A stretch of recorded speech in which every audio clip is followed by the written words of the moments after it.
Have you found yourself wondering what's actually going on in the real estate market right now? Well, if so, then you came to the right place because in today's video, we are going to answer that question exactly. I find there's a lot of mixed messaging when it comes to the media coverage of the real estate market, and you really have to read between the lines or dive deep to actually understand and find out what they're talking about. But luckily for you, we are going to break it down today. And as always, if you like this kind of content or get any value out of today's video, please consider subscribing to the channel. And now let's get right into it. So we're going to look at the July numbers for Burlington, and we're going to look at year over year first, then month over month, and then finally what's happening with pricing. Now in July, we saw sales increase 5% compared to this time last year. We also saw new listings drop 11% compared to last year. So our active listings are actually down almost 30% compared to this time last year. And what that's resulting in is we're seeing average price up 2% compared to last year because there's less for buyers to choose from. And also because there's more sales happening and less listings hitting the market, our months of inventory are telling us that we're moving towards even more of a stronger seller's market compared to where we were this time a year ago. Now, why is this actually happening? Well, I think a major contributor is the two recent interest rate increases that we've seen in the last few months.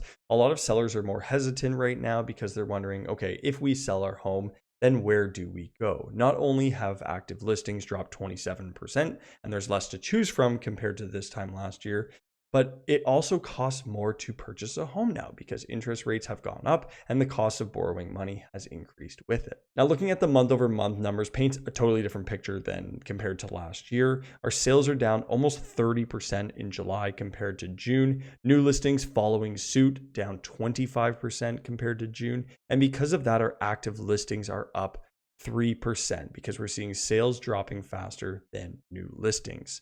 Average price has remained basically unchanged and level moving into the early summer months. And interestingly enough, our months of inventory is indicating that we're moving more towards a balanced market. And that's because our active listings are picking up and our sales are dropping at the same time. Now, the picture that this paints to me is we're in more of a cyclical market like we saw for years and years pre-pandemic.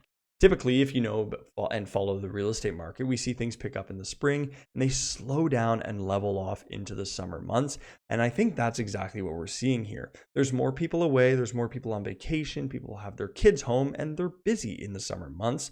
So less sales are occurring, less new homes are hitting the market, and overall, there's less activity in the market. And although there is, average price has basically leveled off over the last couple months, and we're going to see that in a second. Now, looking at pricing by property type, we've got detached freehold homes in red, townhomes in blue, and condos in orange. Now, we saw the peak in kind of February of last year, then rates were increased, prices fell dramatically into the end of last year. And then now looking at this year, we saw prices pick up pretty quickly from basically January into the spring. And then interestingly, what I want to look at is since about April and May, we've seen prices kind of level off or even decrease a little bit depending on the asset class. So with detached homes, pretty level, a little bit of a decrease since about April, May.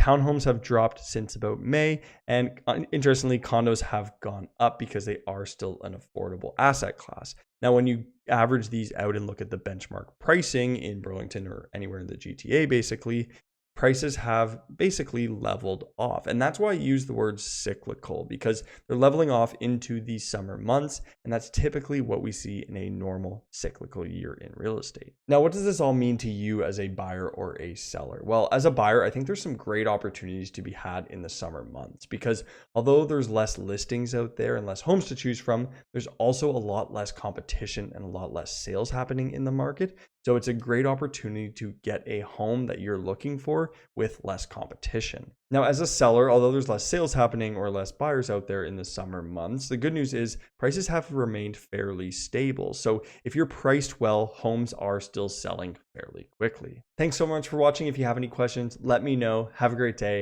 and we'll talk to you soon.